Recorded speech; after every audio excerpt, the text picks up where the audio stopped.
Hello, friends, and welcome to Adventures in Pixieland. My name is Amy. I'm an ordained minister, and we're in Bible study. We are in the book of 2 Kings, and we are doing chapter 3. Moab revolts. Joram, son of Ahab, became king of Israel in Samaria in the 18th year of Jehoshaphat, king of Judah, and he reigned for 12 years. Now, it's got a footnote A at Joram, which is Hebrew for Jehoram. Like there's an alternative and a variant of Joram, if you will. And Jehoram, Jehoram. He did evil in the eyes of the Lord, but not as his father and mother had done. He got rid of the sacred stone of Baal that his father had made. Nevertheless, he clung to the sins of Jeroboam, son of Nebat, which he caused Israel to commit. He did not turn away from them. Now Mesha, king of Moab, raised sheep, and he had to supply the king of Israel with 100,000 lambs and with wool of 100,000 rams. But after Ahab died, the king of Moab rebelled against the king of Israel. So at that time, King Joram set out from Samaria and mobilized all of Israel. He also sent this message to Jehoshaphat, king of Judah. The king of Moab has rebelled against me. Will you go with me to fight against Moab? I will go with you, he replied. I am as you are, my people as your people, my horses as your horses. By what route shall we attack? He asked. Through the desert of Edom, he answered. So the king of Israel set out with the king of Judah and the king of Edom.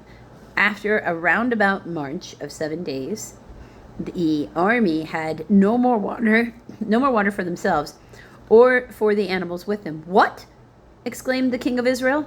Has the Lord called us 3 kings together only to hand us over to Moab? But Jehoshaphat asked, Is there no prophet of the Lord here that may inquire of the Lord through him?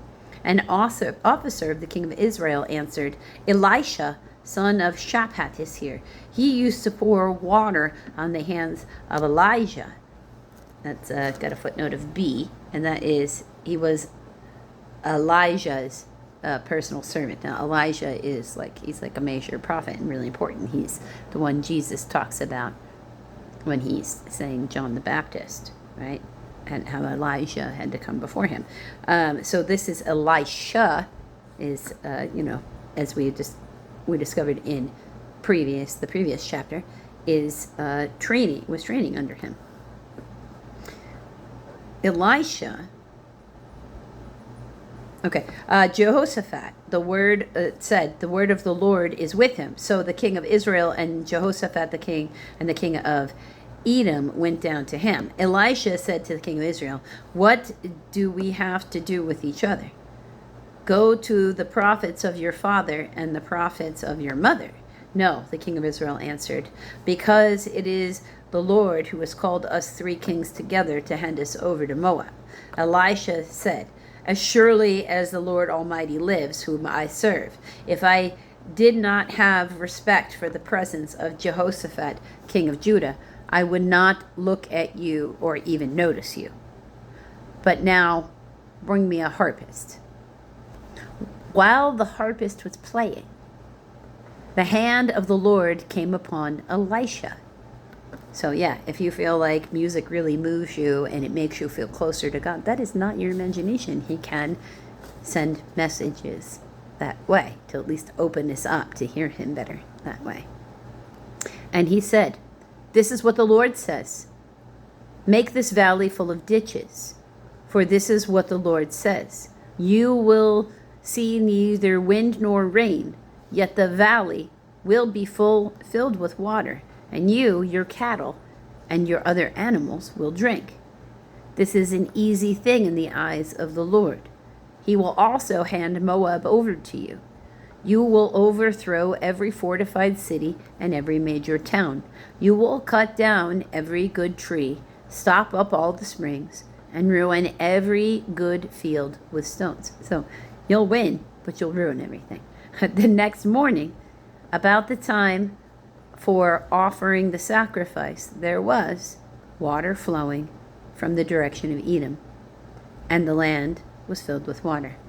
Now all the Moabites had heard that the kings had come to fight against them, so every man, young and old, who could bear arms was called up and stationed on the border.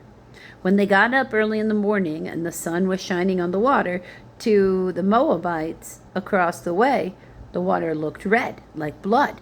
"That's blood," they said. "Those kings have fought and slaughtered each other. Now time to plunder Moab." But when the Moabites came to the camp of Israel, the Israelites rose up and fought them until they fled. And the Israelites invaded the land and slaughtered the Moabites. They destroyed the towns, and each man threw a stone on a good field until it was covered. They stopped up all the springs and cut down every good tree. Only Kir Hareseth, Hareseth, was left with its stones in place, but men armed with slings surrounded it and attacked it as well.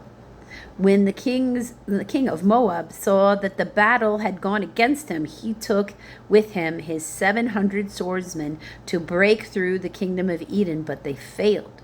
Then they took his firstborn son, who was to succeed him as king, and offered him as a sacrifice on the city wall. The fury against Israel was great. They withdrew and returned to their own land. Wow. Wow. They sacrificed his firstborn son. Look at that. It's rough. If you're going to rebel, make sure you're strong enough to beat them and their allies. Got to watch out for who they're allying themselves with. That's for sure. Until the next video, friends.